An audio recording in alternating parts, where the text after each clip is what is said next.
All right, everybody, we're going to get started here with our lunch keynote. So thank you for joining us. I'd like to introduce our next speaker. If I could have your attention, we'll get started. Thank you, Mike. Thank you. Welcome to our folks that have just joined us. It's been a great morning so far. I heard a lot of positive comments. I think one of the themes of this morning was positive optimism. And I was really excited to hear some of the speaker comments about working together to develop infrastructure and new opportunities across the Northwest. So thanks for our panelists this morning. I also want to thank our sponsor of the lunch, AltaGas, and AltaGas has been a key sponsor for PNWER for many, many years, working on both sides of the border, and we're really happy to have your support and partnership. So let's give AltaGas a round of applause.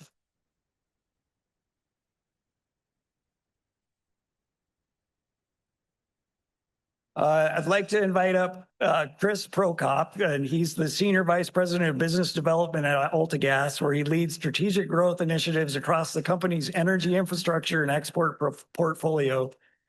With a background spanning business development, legal, and commercial leadership, he brings more than 2 decades of experience in the Canadian energy sector. So, Chris, thanks for being here, and come on up.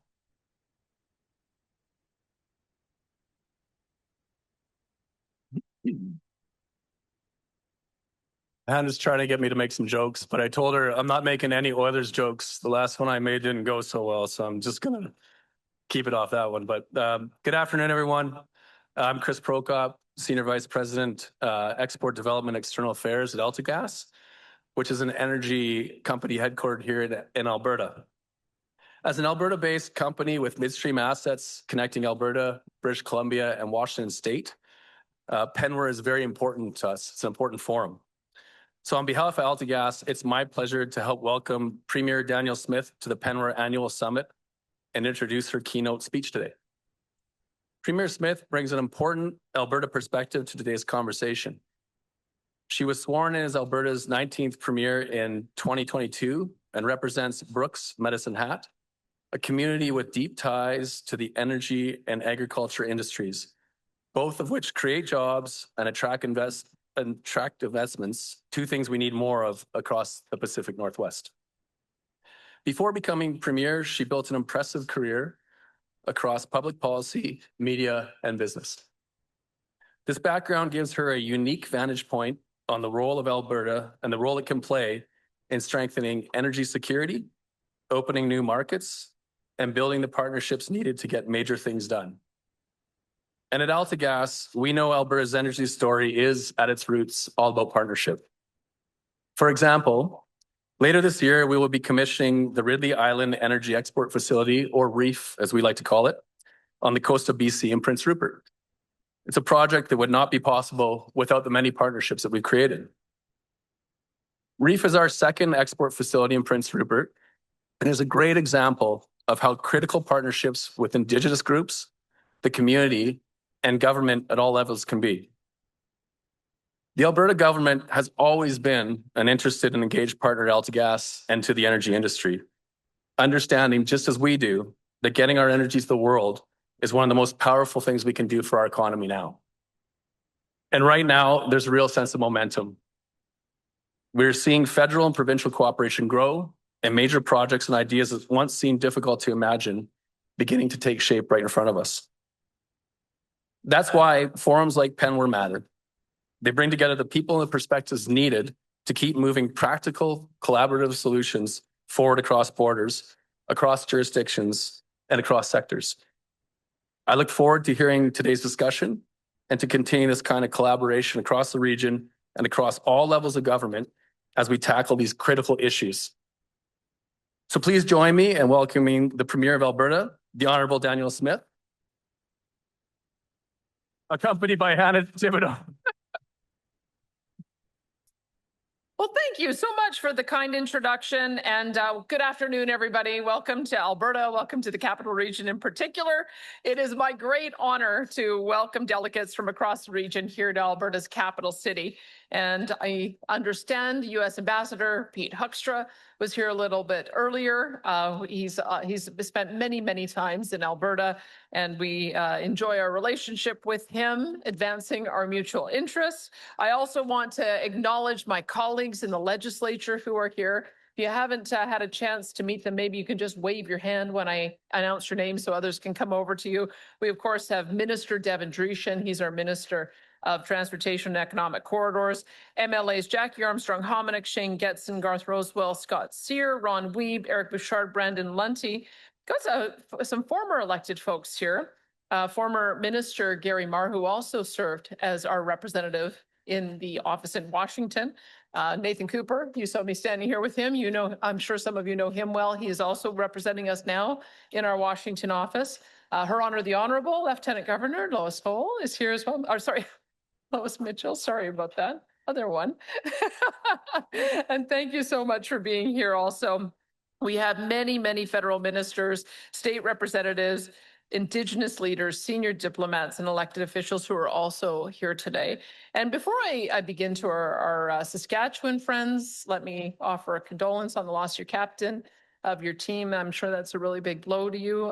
Died sadly this weekend in a car accident, tragically. He was also from Leduc, so I think that we feel that pain jointly.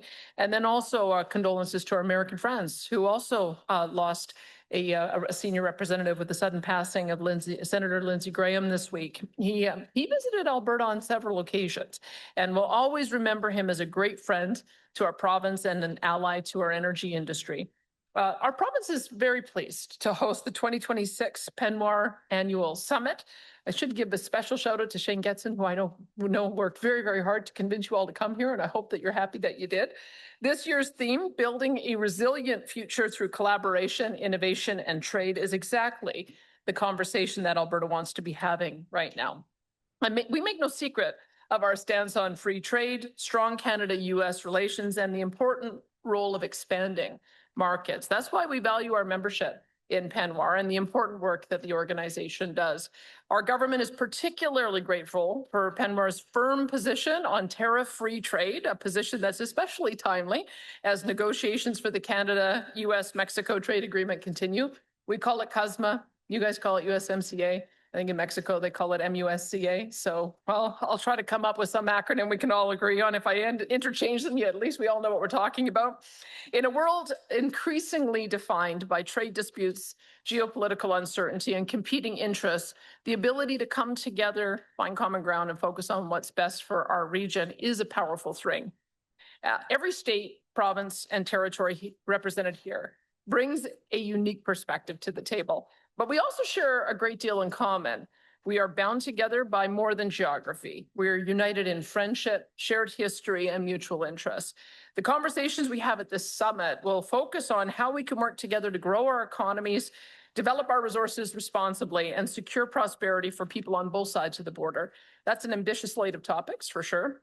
But today I do want to widen the focus even further, because between Canada and the United States, we have everything we need to emerge as the most prosperous region on Earth.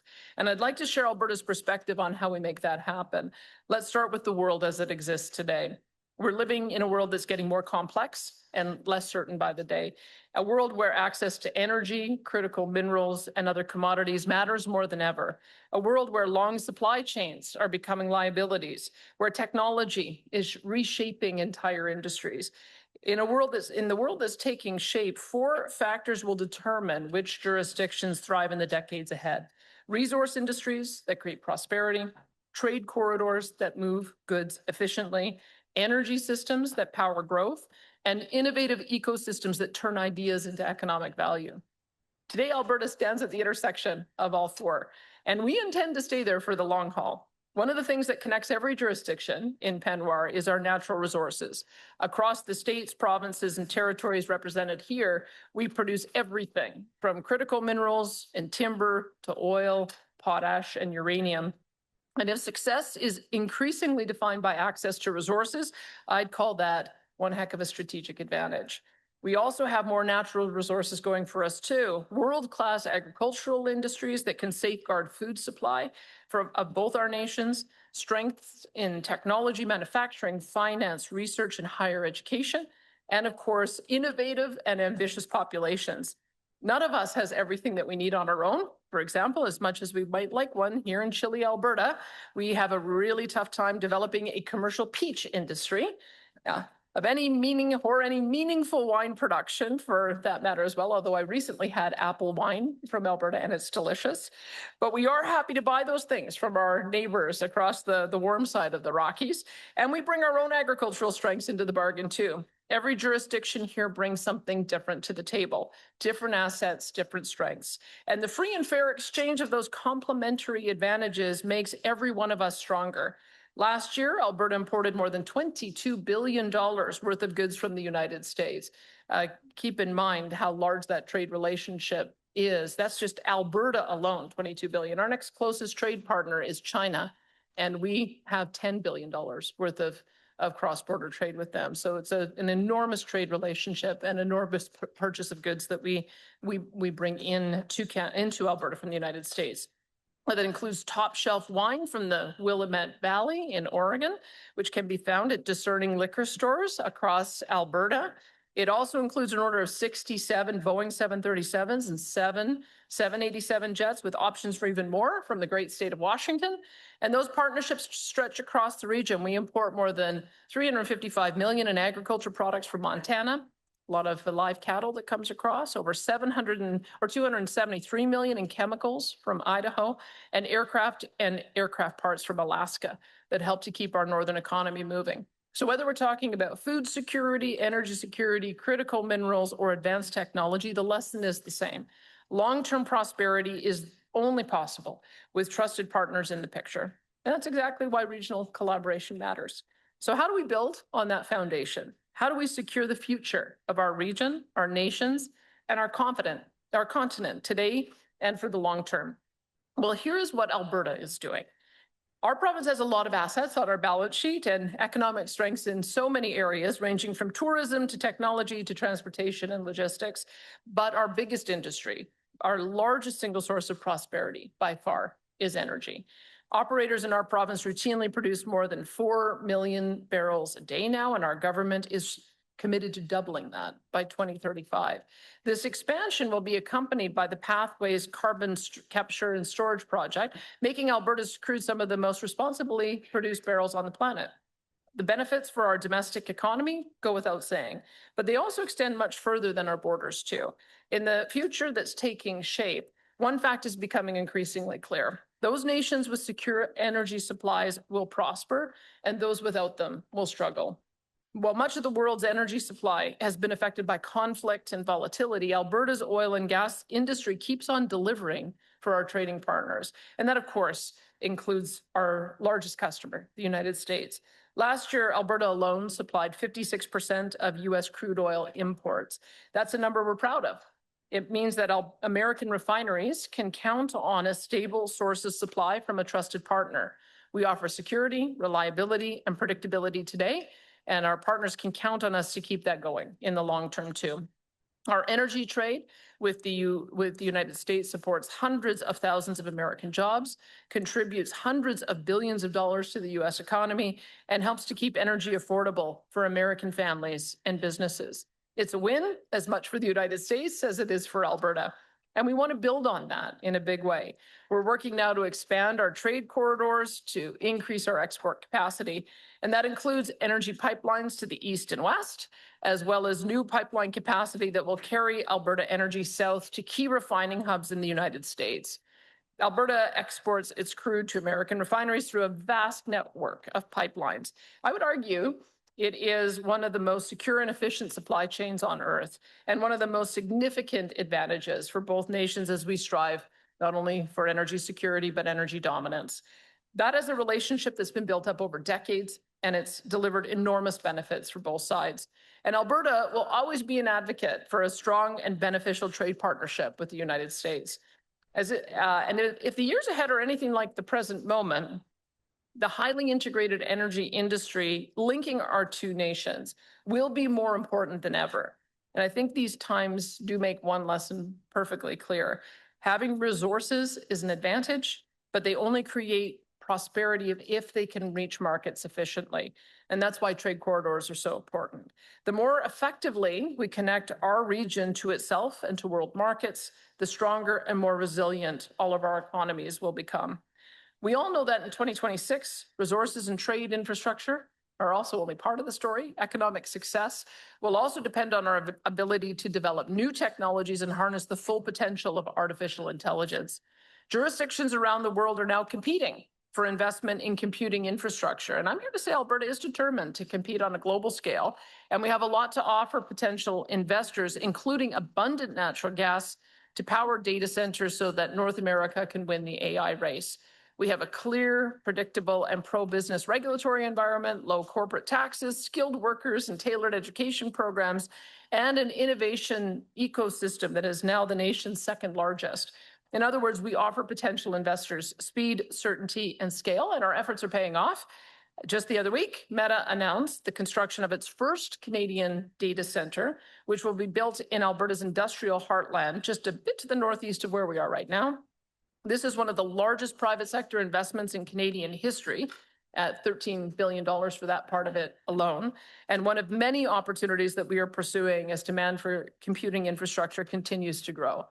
In Alberta, these developments don't come at the expense of responsible stewardship. Large data centers are required to bring their own power, pay for the infrastructure needed to support their operations, and meet strict environmental and water requirements.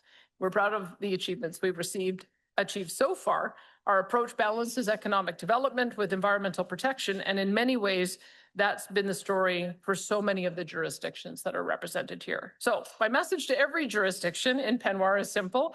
Let's build, let's invest, and let's keep working together to ensure that our region remains central to the success of our shared continent. The rewards for all of us will be enormous, and the benefits will be shared far beyond our corner of the North American continent, not only to our friends and neighbors within North America, but also around the world. And with that, I'd be happy to take questions.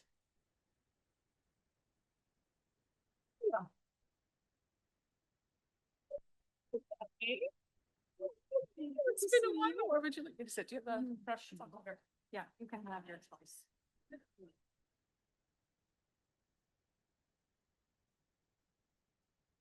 Well, thank you for taking questions. Nice to see you again. Hannah and I were in media at around the same time, so it's nice to go back and do this again. It goes back to our global national days. It was a lot of fun, actually. So now we're back.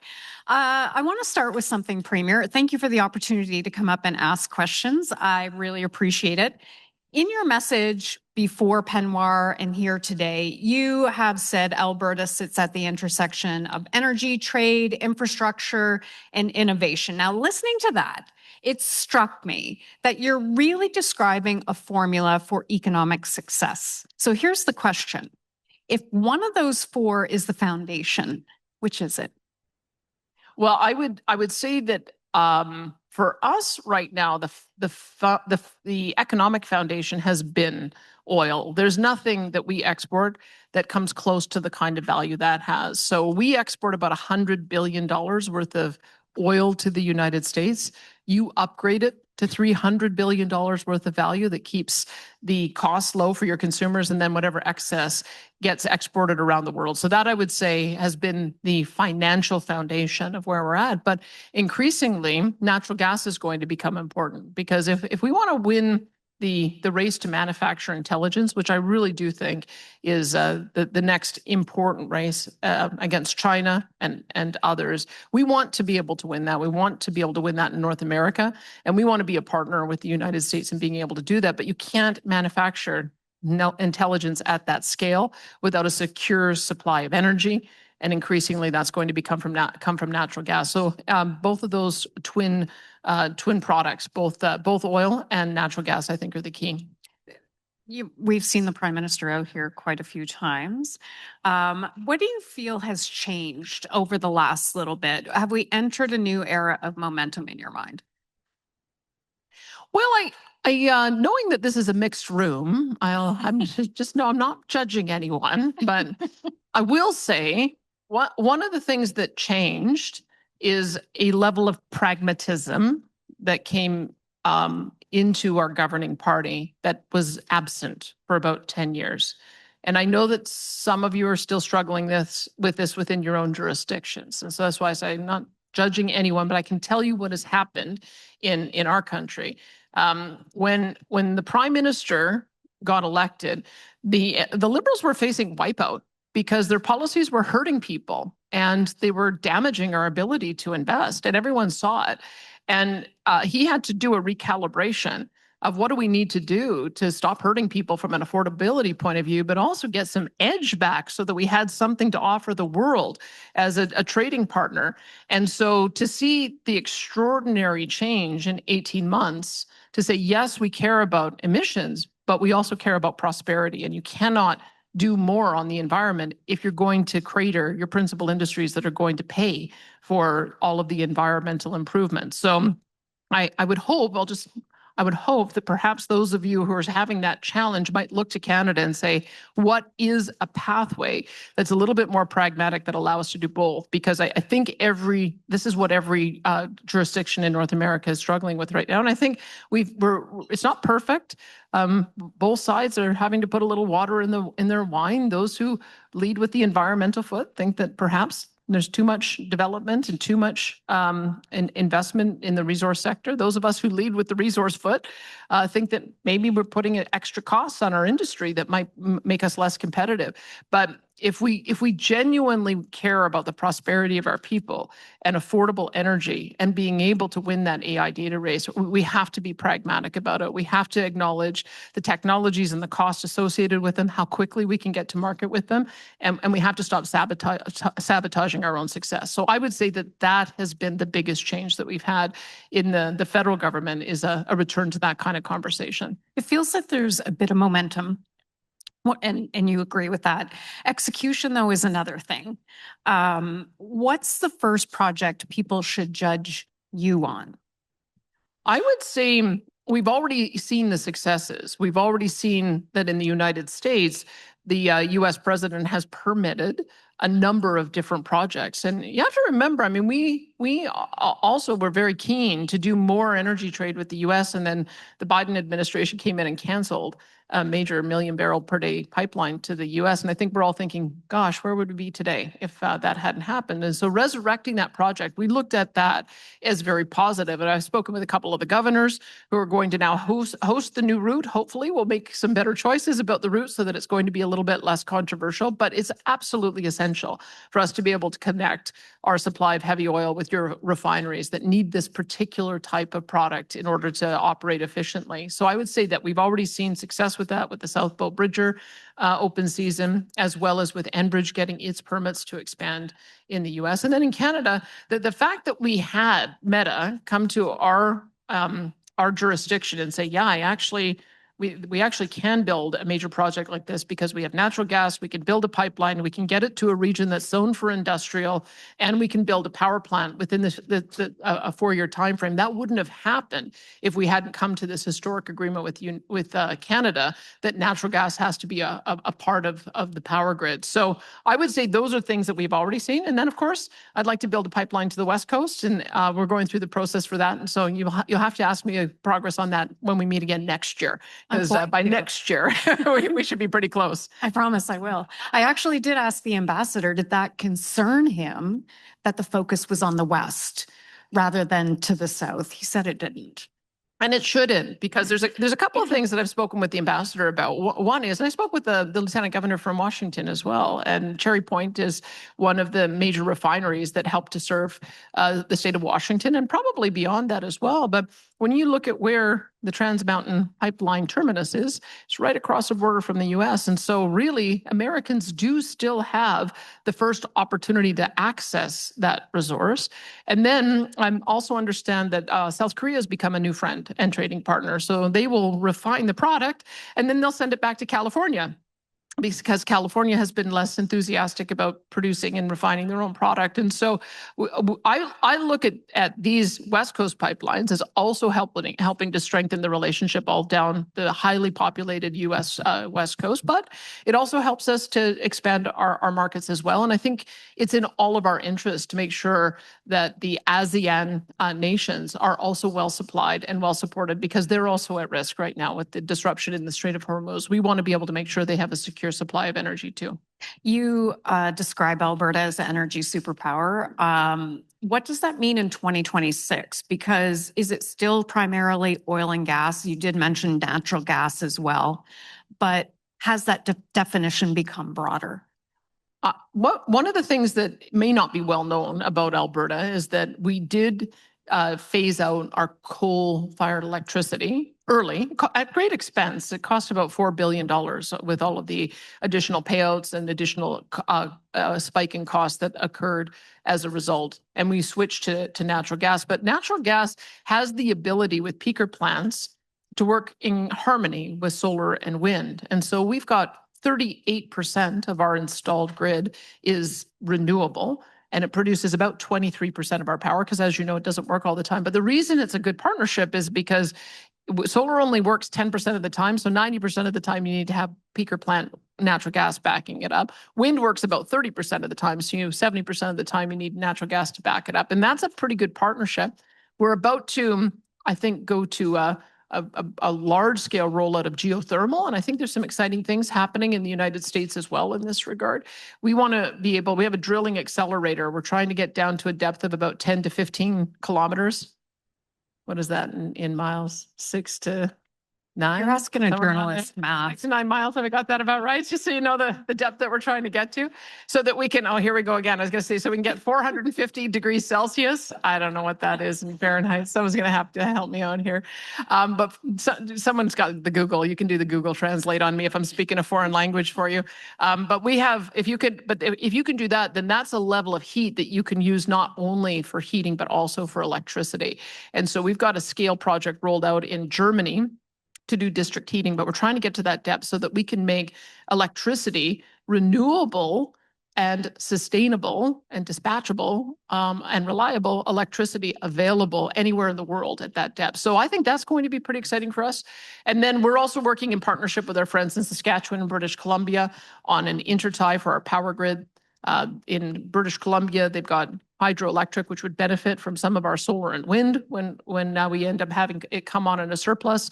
And then our friend in Saskatchewan with uranium, they're supplying 20% of the world's uranium. So why not have a nuclear plant built either in Saskatchewan or here, and then use that to decarbonize our oil sands? So that's the big picture. It's all of the above from our perspective. And I think that we can partner with our neighbors in BC and Alberta to do that, or BBC and Saskatchewan to do that. And there's probably also an opportunity for us to export more with Montana. Montana has an intertie with us, which I think has been seen as an import line, but maybe we can also find a way to have that go both ways so that we can create more electricity security in the entire region. Let's talk about memorandums of understanding. You have seen quite a few of these signed recently, but many aren't legally binding. For Canadians and people, what will give them confidence that these projects will actually get built? I think the only thing that succeeds is success. People are not going to be persuaded by words on paper. They're going to be persuaded by shovels in ground. And so I think that the fact that we had final investment decision on the meta plant is important, because think about that one. You're talking about being able to take gas fields, build a pipeline, build a power plant, and then go into an entirely new industry and have it up and running by 2028. So there'll be a pretty quick proving point on that whole stream very, very quickly here. The second one, of course, is going to be, I'll probably watch what happens with South Bow and Bridger, but most of that is American. I mean, our side is built, and it's up to the Americans, I think, to show that a permit approval process can get shovels in the ground. So we'll be watching that. And then for our part, we'll be looking at getting the final conditional approval for our West Coast pipeline by October 1st.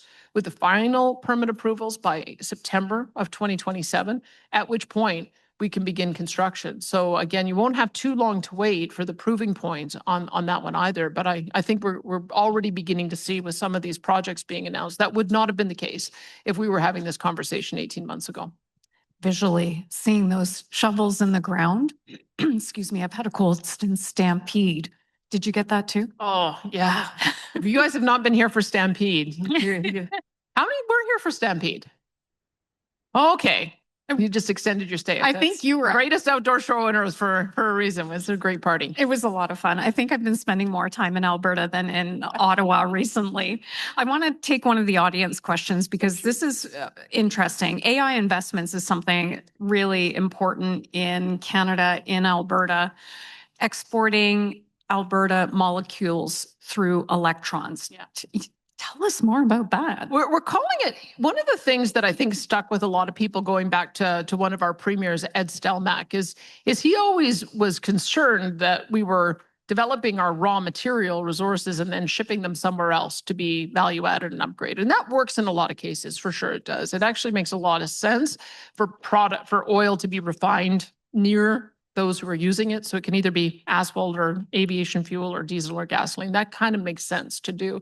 But when you're looking at natural gas, especially since we're sitting on an ocean of it, and when we get bottlenecked, our prices trade negative. I mean, imagine that, having a commodity that you have to pay people to take away for you. And so we thought, is there a better way for us to take advantage of this incredible resource wealth that we have?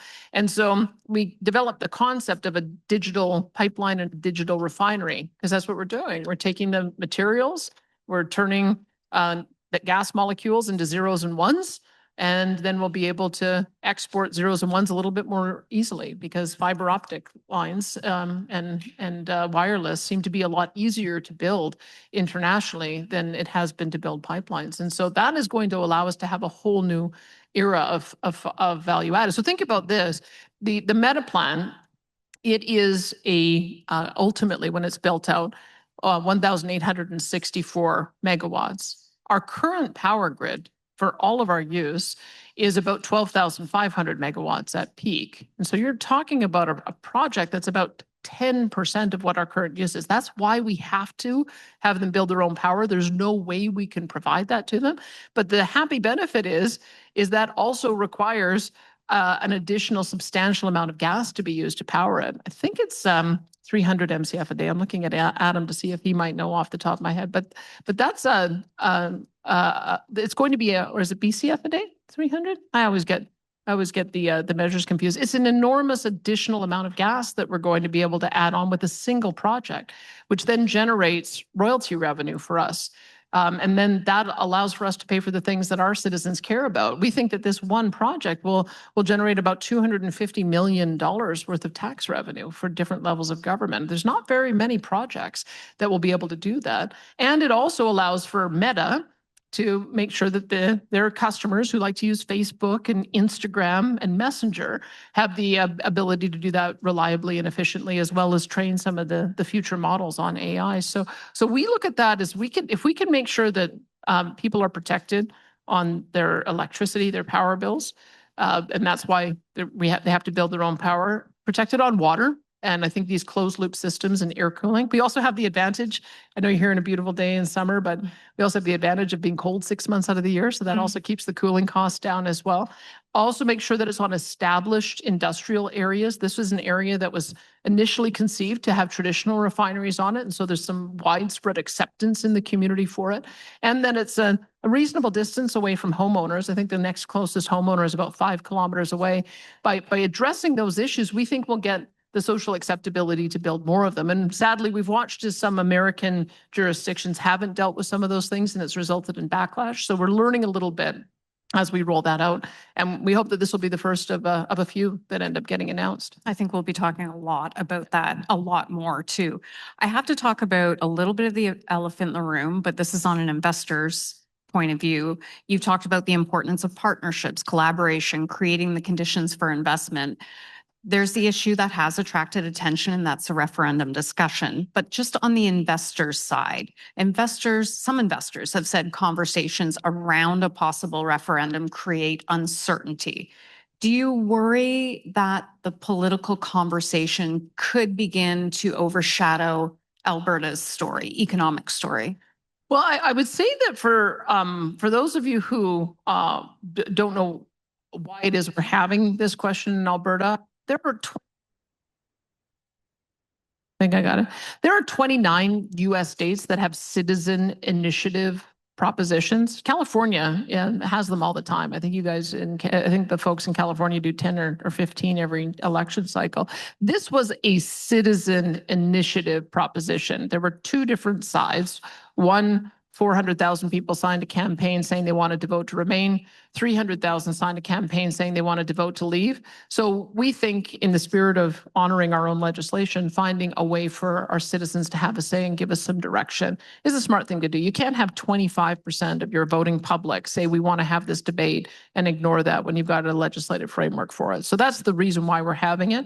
That being said, I think my job is to give people confidence that Canada can work. So the reason for the frustration is, again, being sensitive, knowing that people come from different perspectives in different states, is because we had a federal government who took the view that the entire world could be operated on solar, wind, and batteries, and they were working to shut our industry down. So I've just sort of explained how vital the oil and gas sector is to our people. It generates $15 billion a year in royalty revenues for us. That's half the cost of our healthcare system.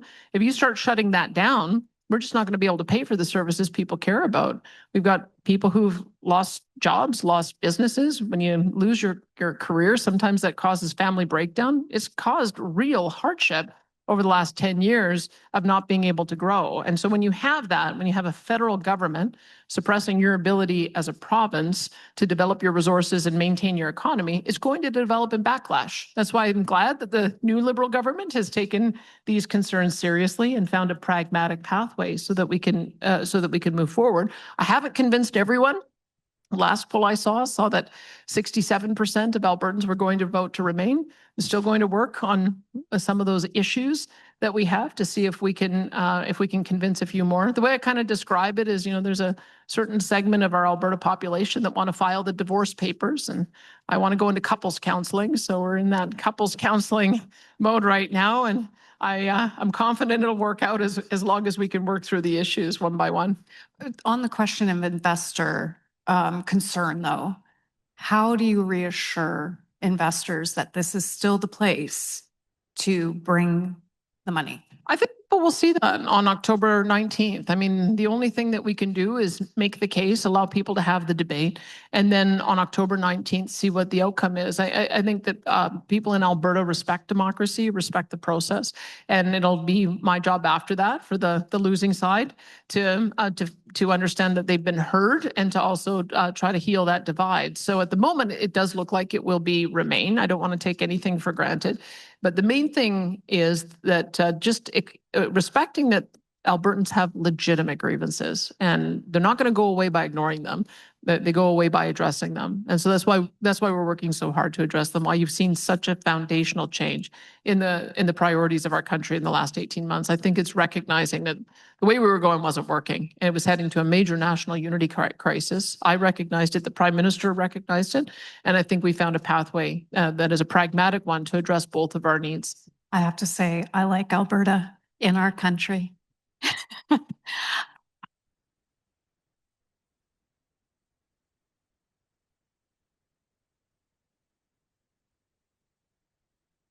20 years from now, are we still going to be sitting on this stage interviewing and doing things? But I'll ask you, what do you want for Alberta's economy? What do you want it to be known for 20 years out from now? Well, I'd like to fully realize the Peter Lougheed vision. Peter Lougheed always wanted to ensure that we had a well-diversified economy, and we are getting there. When you look at it, may be that provincial government is a little over-reliant on resource revenues, but I can tell you our economy is able to offer jobs in every single sector. A couple of years ago, I looked at when oil and gas workers were recovering. We had 154,000 oil and gas workers, but we had 190,000 technology workers and 194,000 tourism workers. And so that to me is a sign of success, is that if we can have traditional energy new energy, like some of the things I've talked about. Lithium is going to be another $1 trillion industry. We want to double our tourism economy. So thank you all for being here. You're helping us out with that goal as well. We have a resort strategy to give some beautiful opportunities to enjoy our mountain parks. We also have, as I'd mentioned, the data centers and everything that goes along with this. Our Alberta Machine Intelligence Institute is one of 3 major institutes in Canada that is at the forefront of figuring out applications for artificial intelligence, opening up our healthcare sector for more private investments so that we can be at the cutting edge of things like robotics and using AI assist for diagnosis and development of treatments for diseases in a timely way. I think that's going to be another huge growth area for us. On top of that, aviation is a brand new area for us. WestJet made its headquarters here. I've made reference to the planes that have been bought as well, but we also have CAE, which does training, and Lufthansa Technik, which is going to be refurbishing motors, de Havilland, which is building water bombers, and all of the supply chain associated with that, as well as all the applications in defense. We now, I think I'm proud to say that Canada is going to be meeting its international obligations to get our 5% NATO commitment. We've got 4 bases in Alberta with Cold Lake and Wainwright and Suffield and Edmonton that will be a destination for that, and an entirely new industry that will develop around that, including drones and all of the attendant additional technologies and investments that will come across that. So, and then agri-food. I mean, one of the things that we're seeing, we had $4.5 billion in agri-food processing invested in, and we have 33% of all of the farmland in the country is in Alberta. Saskatchewan edges us out, of course, but they edge us out on potash and they edge us out on uranium too, but that's the complementarity that we have across the West. So it seems to me really that there is no area where we are not advancing. Forestry as well. I should have mentioned that too. It'd be nice if we could solve the softwood lumber dispute that's been lingering for since 2015. It would help bring down the cost of housing in the U.S. Just thought I'd mention that. Maybe you can take that home and see if you're able to push that one along. Gary Marr was talking about toilet paper this morning. Completely. But also you can use it for biomass as well. So it's another new source of energy. And I'd mentioned geothermal. So as you can see, the fact that we are not a one-trick pony, we are a multi-trick pony. We have a lot of different industries that we are investing in. And that's what I say. Where are we at in 20 years is that people will know, yeah, they got started in oil and gas, but look at all of these other industries that have developed in the last 20 years as well. And I think we're well on our way. The clock says 0. I don't have a producer in my ear. There were a lot of great questions there that I didn't get to, so I thank you for all those questions. And Premier, I want to thank you for your time here today with this whole gang. I appreciate it. Thank you for coming. I hope you enjoy your stay and come back.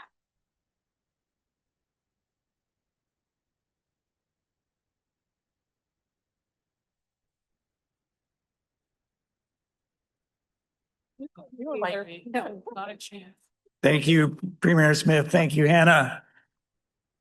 Okay, a lot of you have asked, how many attendees do we have here? So hot off the press, I have the numbers. So we currently have 611 attendees, 101 state, provincial, and territory legislators, 62 municipal, Indigenous, and local community leaders, 183 CEOs, VPs, and executive directors, 8 members of parliament, and 3 Canadian senators. So that's a great turnout. We're expecting more to come.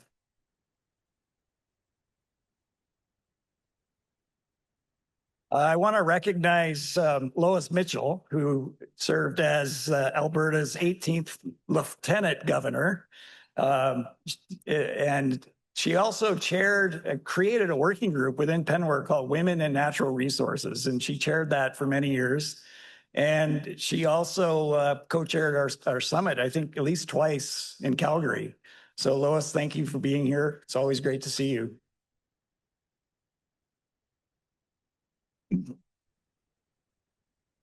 Now in the States, we have lieutenant governors, and I'd like to invite up Lieutenant Governor Heck. We're very fortunate to have him here again. He's been a great champion of U.S.-Canada cooperation relations.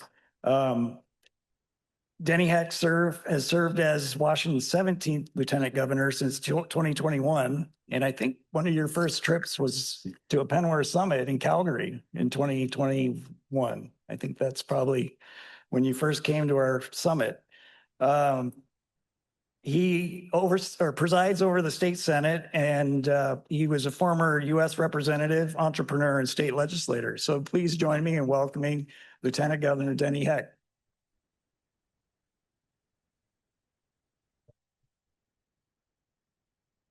Thank you, Brandon.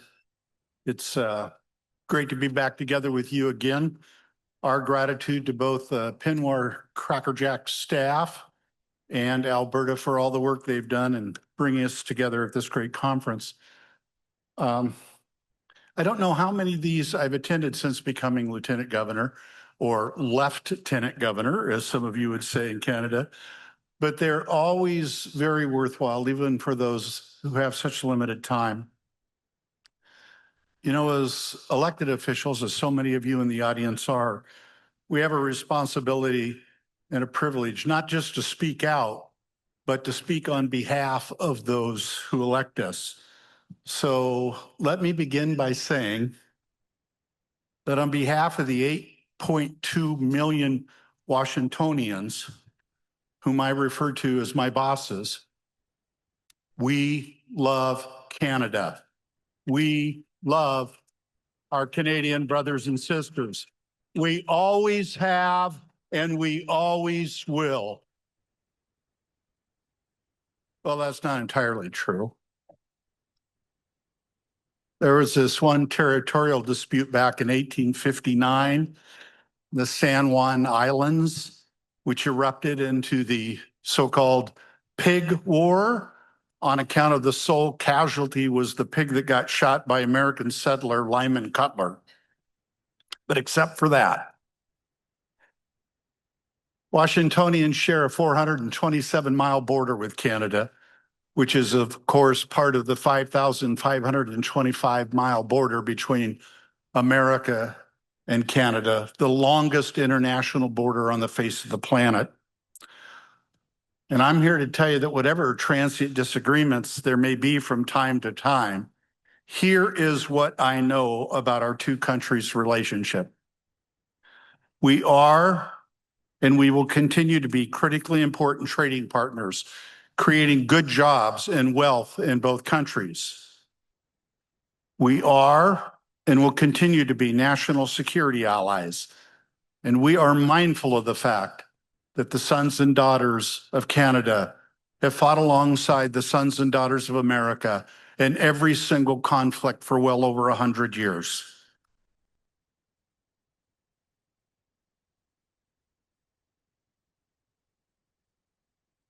And finally, perhaps most importantly, we're friends. We're friends in part because we share a deep-seated commitment to democratic values and principles. By the way, those same democratic principles and values that led to our shared sacrifice in war. We are friends because of so much shared heritage, or as it is written on the Peace Arch at the border in Blaine, Washington, children of a common mother. We feel this and more in my state. Again, despite any passing particular friction that we have, who knows, Nooksack Valley flooding, sewage in the Salish Sea, we feel it much more than that. The broader sweep of our intertwined economies and security alliances and shared values are simply, in the long run, transcendent. But I didn't say they're easy.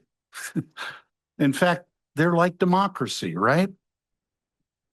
At least in that regard. They have to be re-earned and kept healthy by every generation, indeed, constantly being renewed. One of the ways that we have done that in Washington State is joined with our friends in British Columbia to form the Interparliamentary Exchange Council. The council met for the first time for its inaugural meeting just last month, along with Speaker Raj Chauhan and a bipartisan delegation of MLAs and Washington State legislators. Now, the council is not the former diplomatic organ of our respective governments. That's up to Premier Eby and Governor Ferguson, but rather we talk about mutual concerns and challenges. We make and deepen friendships, and we learn from one another about how the other is confronting their challenges and solving their problems. And by every account, our inaugural meeting was a success, and everyone looks forward to the next meeting. The efficacy of our efforts is firmly grounded in the ancient wisdom that politics is a relationship-based endeavor, and we're out plowing that field. If all that sounds familiar, it should, because it's a lot of what happens at PNWER. And what is my point? Again, we have to stay at this stuff. We have to keep working at it. Talking is better than not talking. Listening is even better. And all of it, even more so in times of stress. And if we're being honest with one another, we would acknowledge that some of that exists. I'm reminded of Dr. Martin Luther King's famous words in his letter that he wrote from the Birmingham jail, where he said in part that we are all in, quote, in an inescapable network of mutuality tied in a single garment of destiny, the U.S. and Canada. So let me end where I began. Washingtonians love Canada. We love to do business there. We have so many shared economic interests. We love to visit there, whether it's to ski at Whistler or take in the beautiful city of Vancouver, or was, in my case, jumping off the Nanaimo Bridge for the longest bungee jump in North America, or I was much younger, or go to the Butchart Gardens, or go to Point Roberts, that Pin Enclave that is part of Washington State, but can only be accessed through Canada. So one more time, Washingtonians love Canada. Thank you for your kind attention.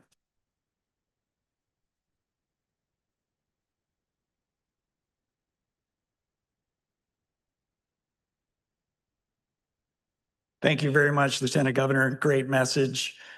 We're going to transition now into our trade conversation, and we're very fortunate to have a special guest. We've been working with the U.S. or Canada-U.S. Interparliamentary Group for many years, and we're fortunate to have several members of that group. We first met Ali Ehsassi. He's the Parliamentary Secretary to Minister LeBlanc, who's the Minister responsible for Canada-U.S. trade, this past year in Ottawa, and we had some great conversations with him about what PNWER can do to help with continuing the USMCA. So we're very fortunate to have him with us. I'd like to invite Ali Ehsassi up to the podium. He's a member of Parliament for Willowdale and currently serves as the Vice Chair of the Canada-U.S. Interparliamentary Group. A lawyer by training, he has held senior parliamentary roles focused on innovation, industry, and international affairs. So please join me in welcoming Parliamentary Secretary Ehsassi. Very great call. Thank you very much for that gracious introduction, Brandon. And for those of you who don't know, Willowdale is in the northern part of Toronto. So I'm very far from where I should be, but it's been exceptional because over the course of the past 2 weeks, given the stampede and today's gathering, I've had the opportunity to be in Alberta twice. It's always been a pleasure to be in Edmonton, but it's especially meaningful to have the opportunity to join businesses and government leaders from across the Pacific Northwest region. We're gathered here because we have all 611 of us, as was pointed out about the attendees, all 611 of us have a common purpose, common issues, and common interests. And for 35 years, PNWER has helped us confront those issues and align those interests to create a region that's prosperous, sustainable, and resilient. In other words, I think it would be fair to say that PNWER does represent our better angels, as President Lincoln would say. This is a region that is a testament to what countries can achieve when they work constructively together. A little more than 2 weeks ago, the United States marked its 250th anniversary, and here at home in Canada, we marked our 159th birthday. These were certainly extraordinary milestones and moments for us all to reflect on the resilience and the endurance of the democratic institutions built by those who preceded us, and to consider the power of shared ideals sustained over generations. Canada and the United States have had the privilege of standing alongside one another through much of our history. As was pointed out by the Lieutenant Governor, our sons and daughters have fought alongside each other. Our partnership, which I'm sure you will all agree, has been envied the world over, has been shaped not only by geography, but by a deep alignment of values, of openness, innovation, and a deep belief in opportunity and competitiveness. And that partnership is very much alive and well right here in the Pacific Northwest. Canada and the United States have had our differences over the years, but our common interests run deep, and our history shows that we are strongest when we work intimately and intelligently together. Those interests are reflected in our integrated economies, resilient supply chains, and the enduring ties between our people. Canada is the #1 supplier of foreign energy to the U.S., which includes supplying the U.S. with over 60% of its crude oil needs. As well, more than 2/3 of the Pacific Northwest's natural gas comes from Canada. We are, in other words, America's biggest customer. We buy more goods from America than China, Japan, and Germany combined. Over 70% of U.S. imports from Canada are inputs and capital goods that feed U.S. manufacturing, go into final U.S.-made products, and fuel millions of U.S. jobs. That said, we are facing a challenging moment. As Hannah Thibedeau just noted a few minutes ago, it's a time for surging momentum. And as Premier Smith rightly pointed out, she is doing incredible things here in the province, but I can assure you that federally, we are part of that thrust and doing everything we can to strengthen and invigorate the Canadian economy. The actions of the United States have fundamentally altered the international trading system, raising tariffs on its trading partners to levels which are unseen since the Great Depression. These disruptions continue to have ripple effects across the global economy, and Canada's business, workers, and communities are feeling the impact. From where the Government of Canada sits, these disruptions underscore a broader imperative to fundamentally transform and invigorate Canada's economy so that it is more resilient to global upheaval and less reliant on a single trading partner. That in turn will make us a more reliable and robust partner to the United States of America. Every day, nearly $3.4 billion worth of goods and services crosses the Canada-U.S. border, totaling over $1.2 trillion in bilateral trade a year. Canada continues to believe that there is an economic benefit to all these countries coming together to bring greater certainty to the free trade arrangement between all three of the North American partners. Let me be clear, the continuation of CUSMA is not a concession to Canada. It is in the economic and strategic interest of all three countries, including the U.S., because the agreement supports integrated supply chains, investment certainty, and North American competitiveness. And speaking of certainty, I would add that this morning, Ambassador Hoekstra acknowledged that uncertainty that investors have felt for the past 15 months has had an impact on investment.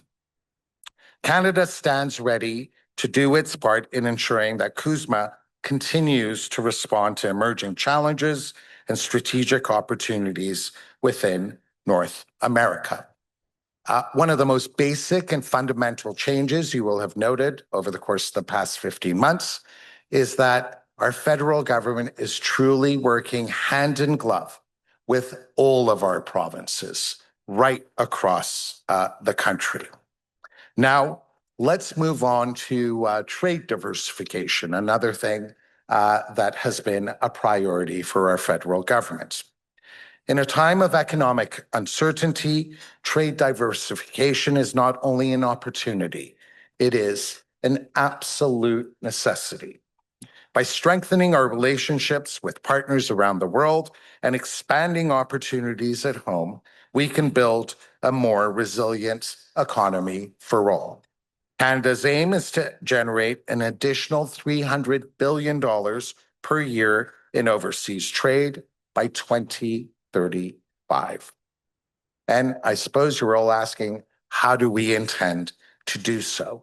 We intend to do so by setting ambitious targets, like more than doubling our two-way goods and services trade with India so that it reaches $70 billion per year by 2030. And we're also doing so by weaving a deep web of new strategic trade partners around the world. We recently signed a landmark trade agreement with Indonesia. We concluded negotiations and are preparing to sign a free trade agreement with Ecuador. We signed a foreign investment promotion and protection agreement with the UAE and locked in an agreement with the EU on defense procurement. We're also on track, I would add, to close trade deals with India, the ASEAN bloc, the UAE, and the Philippines this year. And that, of course, is just this year alone. And we resumed Mercosur negotiations, an agreement that will open a $4 trillion market of nearly 271 million people right across South America. In February, I had the pleasure and the honor of accompanying Minister LeBlanc on a highly successful Team Canada trade mission to Mexico with the goal of opening new markets, strengthening commercial ties, and creating more opportunities for businesses. And during the several days we were there and the several cities that we visited, over 2,000 meetings did take place between Canadian and Mexican businesses. Our message is very simple. Canada has what the world wants. And this clearly is a message that is resonating around the world. From clean and conventional sources of energy to critical minerals to cutting-edge innovation and talent. And meanwhile, here at home, we're also working to reduce trade barriers within Canada to make it easier for Canadian businesses to ship their products and services from coast to coast to coast. Fundamentally, trading west to east should be just as easy as trading north to south. Let me close with this. As Canada looks to deepen its relationships with partners around the world, we continue to remain a reliable steadfast partner to the United States. Reliability is what we in Canada deem to be our greatest national commodity. With ambition and collaboration, we can certainly build on the strength of our partnership and create a future that is ever stronger and is even greater than the one we inherited from our previous generations.